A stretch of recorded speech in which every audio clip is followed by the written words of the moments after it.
All right, we're live. Welcome to the Green Beret Life. I'm Matt. That is Stu. We got a pretty good show for you tonight. We're going to talk about a few things, right?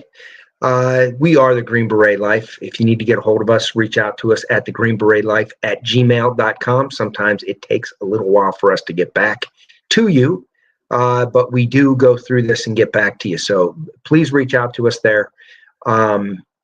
We're a 501c3. What we do is basically pistol, rifle, shotgun. We do training for civilians. And when we do that, the money that we collect for training goes to get veterans into the outdoors. And it may be get veterans into free shooting classes too. So that's what we do. And if you're interested, check us out. In the meantime, what are we going to talk about tonight, Stu? Well, we've got a couple of stories, and they're one of them kind of popped up here. I didn't even know about it. You sent it to me, and I'd not seen it yet, and it's apparently something that's really happened here recently. The CEO of United Health was apparently shot and killed by looks like a single determined gunman. We're going to kind of discuss that. We've got something that comes as no surprise to anyone, Joe Biden's pardon of Hunter Biden, which we've known for the past 6 months. Every time Pierre came out saying that he's not going to, every time Biden came out saying he wasn't going to, we knew they were lying then. It was no surprise to anyone that this is what was going to happen. It's not. But there's some the statement and the pardon itself are pretty interesting. We're going to look into some of the verbiage in there and question a little bit of it. And the other one is there's Kash Patel, who's been all over. Matt can recite his history and where he came from, and we'll probably talk about that a little more whenever we get into the story.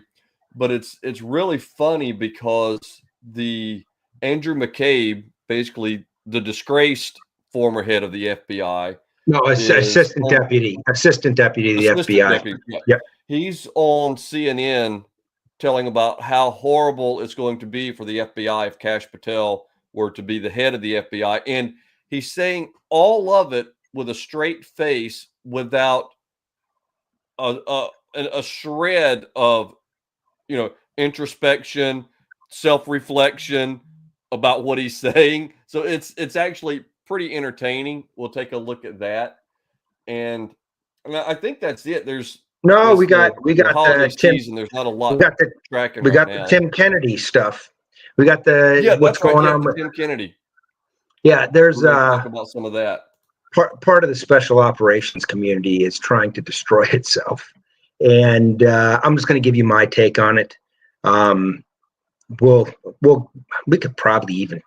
could start off with that, to be honest with you, because we're on YouTube. We're obviously only going to spend a short period of time on YouTube. We're going to switch over to Rumble to talk about some other things. Although I don't think there's anything really tonight that should get us in trouble, but with YouTube, you never know. So you can't guess. Yeah. So I don't know how many of you are following this. Here's my philosophy on this. I don't like the fact that there are so many people out there from the special operations community getting into stories, who did what. I could never believe that people were putting books together and how many people they killed, the American Sniper stuff, all of that. Anybody who has any insight or knew anything about special operations or has spent time there, you know that the stories that you're getting, like what happened with bin Laden, was a bullshit story that we were being fed. I mean, parts of it may be true, but large parts of it, you can just tell that doesn't pass the bullshit test, right? Lone Survivor, if you watch these movies thinking these are accurate portrayals of what happened, you're sadly mistaken. That's nothing like what these movies are. Entertaining, okay, and based loosely. They're propaganda and recruiting efforts. That's what they turn into. Correct. And they're based loosely on events, but not necessarily true events. Okay. You look at books that come out. If books just said things the way they were, okay, a lot of times they wouldn't be interesting enough for people to buy, or they wouldn't be interesting enough to be made into a movie. And that's obviously the goal of all of this stuff. And this is the catch-22 on all of this. I don't think a lot of this stuff should be talked about and put out there. And the other, the whole thing with Rob O'Neill and everybody's, and a lot of this stuff comes from the inside of the special operations community. Now, Tim Kennedy is out there. I don't agree with everything that Tim Kennedy says, right?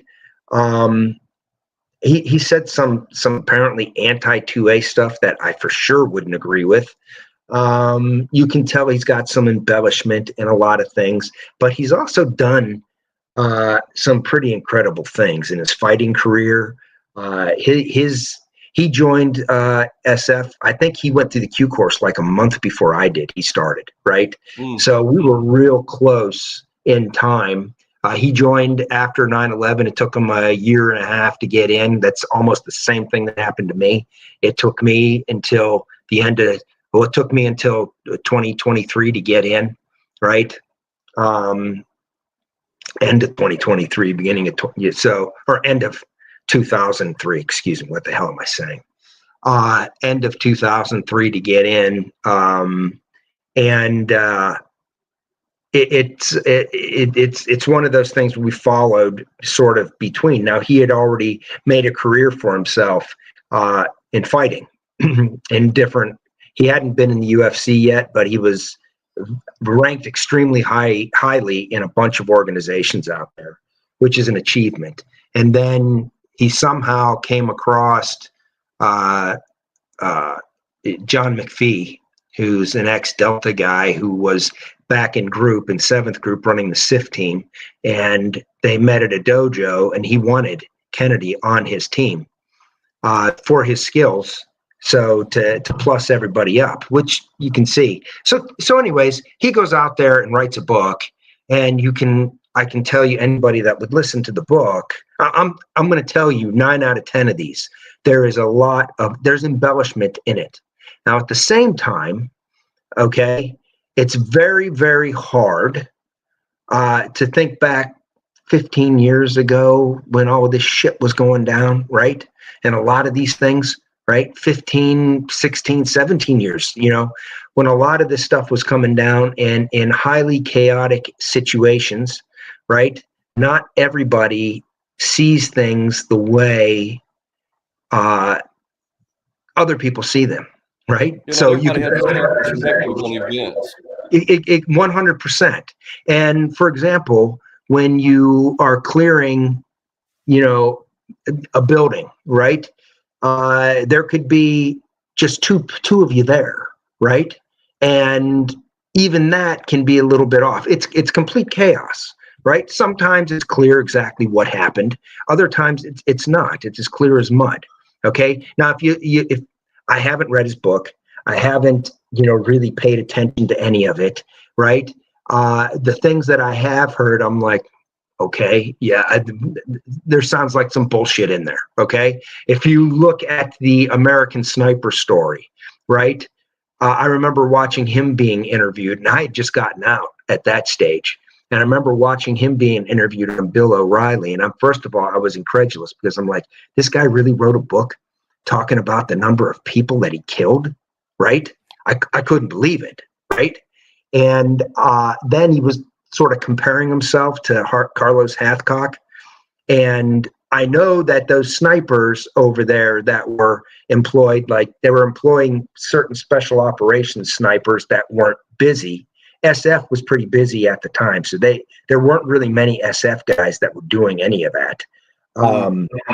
But the SEALs were, Rangers were, some other units were as well. And they were doing basically overwatch for advancing Marine infantry units in Iraq, which is almost like shooting fish in a barrel because there were bad guys everywhere at that stage, right? It wasn't the same as crawling through the woods for 2 days. Hold on. Hold on 1 second. Sorry. Matt has a visitor. For 2 days to get a single kill and then getting set on fire in Vietnam. That's not the same. But that's just all of these things came out. And then you saw the whole bin Laden thing. I remember hearing the story that the Obama administration put out on bin Laden. I said, that is bullshit right off the bat. It's complete bullshit. Right? So, yeah, you got to accept that these things there's a lot of bullshit. And this is why I think most people choose not to even talk about this shit. Some people have incredible stories to tell. They really do.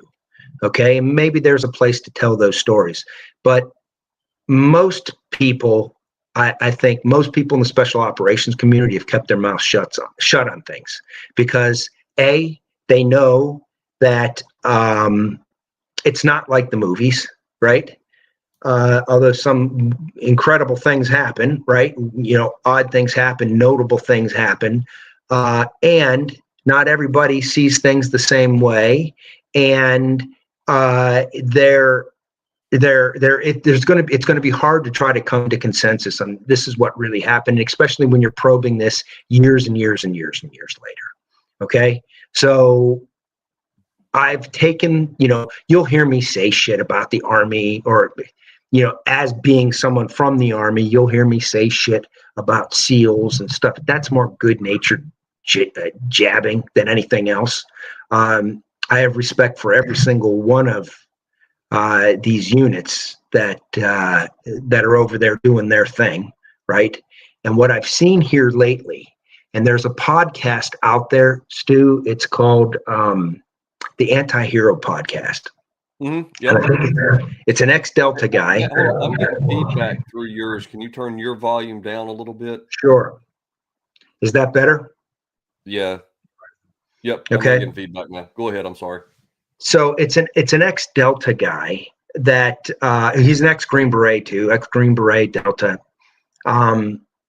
And there's another guy, I think who's ex-82nd Airborne, maybe 101st, I don't know. But now he's a current cop, right?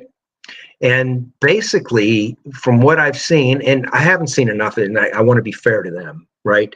Haven't seen enough of it, but from what I've seen of it, these guys go out and just start ripping down other special operations dudes, right? They went after Marcus Luttrell. They went after Rob O'Neill. They went after now Tim Kennedy. And maybe there's a place to go after them if you want to try, but I think it's more for their team to go after them or anything else. I think the better way to handle it is say, hey, if you're going to watch this and you think this is an accurate portrayal, we're here to tell you it's not an accurate portrayal. This was done. Liberties were taken. This was made to sound something more than what it was, or more ridiculous, or it is it's something that I don't know if you should go out there and shit on these guys, okay? Marcus Luttrell apparently came out and basically said the Navy wrote that story, not him, okay? And then you start to see, you see the keyboard warriors start to come out, people that have never served to begin with, and who follow these things. I mean, if you go on YouTube, there are these fanboy channels, okay, that it's hard to even watch these things, and they start creating these narratives. Right now, the big one now is all of these Delta guys are coming out, and there's this one called David Hookstead. This is nothing more than a fanboy LARPing site. You know what I mean? And a lot of these guys are becoming really critical of, and I've noticed this. Back in the day, and I don't want to take this big brush and say it's everybody. Back in the day, Delta did take the best and the brightest. They did, in order to get Delta up and running and starting. And in some ways, Delta is primarily a direct action unit. They are the best in the world at it, okay? But I noticed there's a bunch of these Delta guys coming out now, shitting all over the rest of the special operations community. From SEALs, from SF dudes, Rangers, Marsa, everybody. Well, I well, mean, Matt, let me ask you something. Do you think that's something that has always happened, but now that these guys are able to get out and they have the YouTube channel, social media and all that, and they can actually make something of it? Because everybody, I mean, I was Air Force, and it's, oh, Mhm, it's Air Force, this, that, and the other, and Marines eating crayons, that's shit that's mhm. been going on from, the time of you know, the time when there was still the Army Air Force, Army Air Corps. But, now they can actually make something of the ridicule and the shit talking and the tearing down of the other. So it's kind of going from the good natured shit talking to just being like just a nasty, vindictive, just vitriol for it serves no purpose other than It, to it drive it it clicks for seems like themselves. it's getting more pointed, and it seems like a lot of and maybe I'm just looking at it this way because there's these new channels these popping up. The it seems like it's a lot of what's odd is 95% of Delta Force are SF and Rangers. Okay, that's what it is. Okay, now you Yeah, can that's where it's they come unique. from.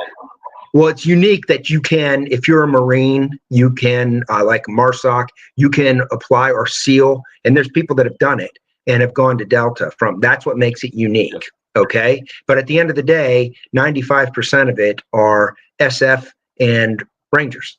And it's part of SF. It's operational detachment, a Delta, right?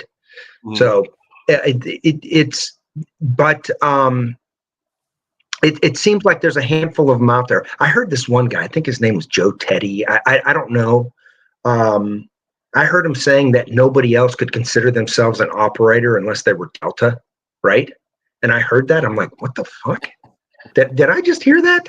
Right? And he targets SEALs quite often. Well, SEAL Team Matt, 6 if you think about it, look at how just social media in and of itself has driven you get more light, or you get more Mhm. traction and more visibility with the Creating negativity. drama. Yep, You're creating creating drama. drama. So that's, to me, a lot of what this is. Like I said, it went from the good natured inner service, bullshitting to Mhm. somebody now they're making money by doing it. And once you start and that's your audience, you can't stop. You can't back Mhm. it up and say, "Oh, well, these guys aren't so bad," because you've already said, whatever it was you said about them last week. So this week it's got to be a little bit further down that road and a Yeah. little bit harsher, a little more, and then it just becomes a caricature of itself. Well, you're 100% right. I think that plays a lot into this, but it now seems like it's more mean spirited as they start targeting people. I mean, here's my point. Would you ever see guys like Kyle Lamb or some of the original Delta guys that were, Pat McNamara? Do you ever hear them shit all over anybody else? Yeah. No, fuck no. It, you hear, I don't even hear, to be honest, the SEALs talk about a bunch of shit, propping themselves up, but I don't really hear them shitting on other people. Maybe a little bit, and a little bit of there's nothing wrong with that. There's nothing wrong. But when it starts to get pointed where you're trying to ruin somebody's life, which it looks Yeah. like what they're trying to do now with like the Trell and O'Neill, and I don't know enough about any of these guys, to be honest with you, to know. I know that Kennedy has gotten out there and done some shit. I'm not saying I agree with any of it. I don't agree with out there telling stories, to be honest. I don't. And I just I just think people need to take a deep breath, because what bothers me, and I think this is getting to the point of it, is they create minions out there, these minions online. And Hmm. it probably shouldn't even bother me. It shouldn't bother me at all. But I hear these people ripping on these people, accusing people of stolen valor. People that went over there and fought for it, they're not lying about that, right? And did some shit over there, right? When a lot of these people ripping on them never served a day in their life. And I'm like, who the fuck are you? You know what I mean? To start ripping on somebody because you happen to follow somebody else that is your hero, right? from whatever unit you tend to follow, right? And it's just silliness. It is absolute silliness. And this is why I get back to the whole thing. Maybe it's best not to come out with these fucking stories, right? Unless maybe you come out with it as a group, or like a team or something. You know what I mean? Maybe it's best to keep some of this shit just between, you know, yourself and some of the friends. Now, I know money is a big motivator in all of this. Unfortunately, it is. But I don't like it. I ain't taking part in it. We're not ever going to be shitting on people from this side that have told a story that I can tell you already is embellished, right? I wasn't there. I can't prove. And calling a teammate up and this and that, trying to recall something from 15 years ago that maybe they weren't a part of at the time, is not proof to me either. You know, listening to the story, I can tell you that's bullshitters. Okay, I've seen a lot of people that this is real stolen valor that were never in specific units and claimed that they were, right? And this type of shit. And when you hear the stories that they start to speak, it's like a movie. And when you hear that and it sounds so outrageous, you start to think, fuck, this guy's full of shit, right? I've come up to somebody like that. I happen to know someone who was bragging about being a ranger. Like, I wouldn't be able to find out if this dude was really a ranger or not, right? Turns out he was never a ranger, never deployed, but he had stories of daring do all over the world that he was telling people, right? And finally, somebody that knows something can find out and call him on it, right? That's stolen valor. Coming up with stories and embellishing some of the stories that you lived, with little, I don't know if I would take that to the extent of stolen valor. And I'm talking about the book that he wrote, and some of these other things, even Lone Survivor. From what it sounds like, Marcus Luttrell had nothing to do with the whole story. It was the Navy. That's what it sounds like with some recent, but you've really seen this drama going on forever. Dan Crenshaw shitting all over Goggins and all of this shit, basically lying about him in his deployment record, right? This bullshit, and it seems like it's starting from the inside at dudes going after one another. For what reason? I don't fucking know. I don't know. And that's the thing I don't understand is, and I can understand the ones that have the social media channels and that sort of thing, what they're getting out of it. They're driving clicks, and the drama's always better than just, kumbaya. But like other people, like you said, like Dan Crenshaw, what does he get out of it? I mean, he's a freaking, a congressman, representative. I mean, you just why even get yourself involved? It goes right, wrong, or indifferent. You seem like a petty little bitch if all you have to do is worry about what somebody else is saying. Just absolutely. And to make matters worse, he was spreading false information. He was shitting all over this guy's service, trying to imply that he never deployed. He deployed. It's bullshit, man. It's one of these things. Like I said, I will talk shit about SEALs in a fun, and Stu and I talk shit about Air Force, Army, right? That's perfectly fine. When you're trying to destroy somebody's reputation and career and shit like this, by nitpicking a book. A bunch of people, a bunch of different groups, and I'll never toot my own horn. I was a comm guy. I didn't go anywhere. I didn't do anything. I provided services for those who did. Well, you went over. Well, you were everywhere. I was in theater, but as far as the pointy end of the stick, no. But I did provide the communications and services for those who did. And I've worked with SEALs, I've worked with SF, I've worked with OGA guys, a bunch in different areas. I've worked with people that I would cross to the other side of the hangar rather than walk by them, just steely-eyed motherfuckers that were scary. I'm talking about scary dudes. But I would by no means try and inflate what I did to be more than what it was. Or, on the flip side of that, denigrate what anyone else did. You know, Mhm.